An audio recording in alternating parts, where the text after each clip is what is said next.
sliding on over from talk of Robert Eggers and potentially Nicholas Hoult. Nicholas Hoult, one of my guys, but also one of your guys, Jon Bernthal, has been cast in Christopher Nolan's The Odyssey, alongside Tom Holland, Zendaya, Anne Hathaway, Matt Damon, Charlize Theron, Lupita Nyong'o, and Robert Pattinson. So Bernthal coming to The Odyssey, coming to Nolan. I don't think he's ever worked with Nolan. One of our guys, like we said, this is being reported by Deadline. Ricky Flex, we know this is going to be the best 7 minutes of Jon Bernthal's career right here in The Odyssey. That was such a good tweet. I don't remember who tweeted that, but that literally I laughed out loud for that. Like there was a lot of like internet to go along with this, that you didn't get with some of like the usuals that were hopping back onto a Nolan movie, but there was just so much meme-worthy content that went with Bernthal. And like The Odyssey is a perfect like cameo movie because Odysseus, whatever, goes on these like he's trying to get back home, but he obviously runs into obstacles and they're all different people. Like there's so many opportunities for cameos. Yeah. So it's perfect for Bernthal to slide in. I can just imagine now. I was thinking about what his like role would be. I could see him just popping out of nowhere, talking to Odysseus and being like, let me tell you something. That Calypso, absolute freak in the sack, just like he's just it's going to be hard to like hide and make Jon Bernthal not Jon Bernthal, like, you could make him the Cyclops. Like I can't see him changing his voice, getting into a different character aside from himself. I see him as Mikey all the time. You see these napkins here.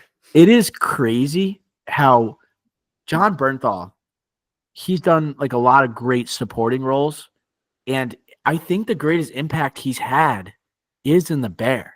And he only shows up for a quarter of an episode, half an episode, But I think that is honestly, when you look at his filmography, all the projects he's done, I think it's up there with his best work. It's kind of nuts. Sadly, I agree.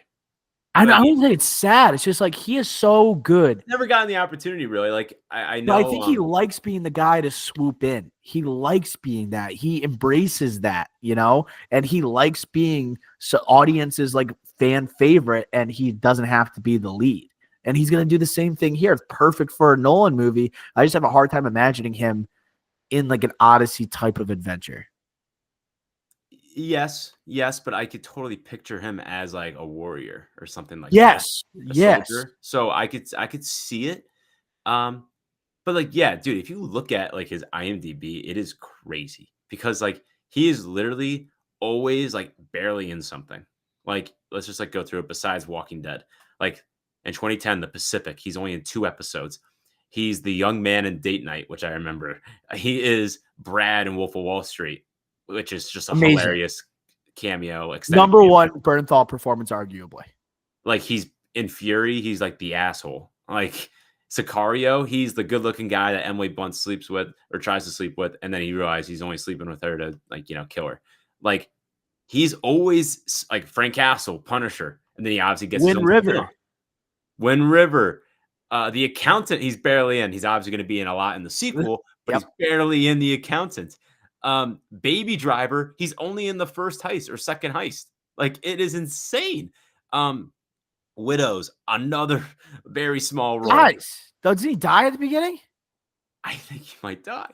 So yeah, like it's just like he's always a cameo, or like obviously Ford versus Ferrari. That's like a minor supporting role as Lee Iacocca. King Richard, him being Rick Macy or whatever. That's a like minor supporting role. It's just like he's never really gotten a true supporting role or lead, Yes, I don't want him to. Bigelow, but like I think you're right. I think he does he takes pride in it, He relishes it, He is the greatest sixth man in movies. The greatest sixth man. You need 20 minutes from this guy. He's gonna give you the best 20 minutes of the movie. He's gonna give you better 20 minutes than anyone else could give you. He is the definition of a spark plug for movies. And when he's in something, you're like, when he shows up, he's gonna steal the freaking show. And then you can only have that 20 minutes, though. He's going to be gone. So he's got to make the most of it. And you're just going to feel, the audience is going to feel energy, I don't know if it's just his presence. Like, it's crazy because, like, everything you brought up, he's not bad in a single one of those roles. He is almost, dare I say, great in every single one of those roles. Like, there is no one that can do what Jon Bernthal does. Maybe Jon Bernthal can't do what a lot of other actors do, great lead actors, but not a lot of actors in general can do what he does to a project when he steps on. That is such a weird but amazing skill. It's a very unique skill set. He's the model of consistency, which is very impressive for an actor.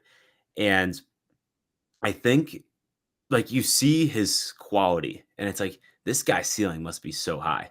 But honestly, we don't know because we've never really seen him do it for over 20 minutes. So he works with great directors and he works on great projects, and he always the directors understand how to use him, and he understands himself. I think he's very self-aware. Like, I still think one day, I'm not saying when, but in one of these 20-minute roles, he'll get nominated for an Oscar.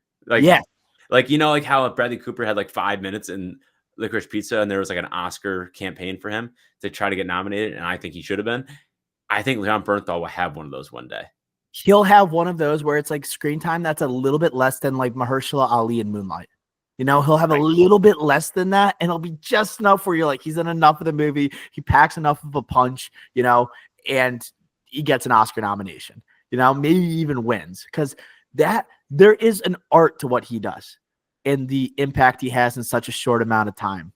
I think he is one of the greatest supporting actors of our generation. Like, he is the definition of a supporting. He's not a lead. He can't carry you through 2 hours, but he can carry you through 20 minutes.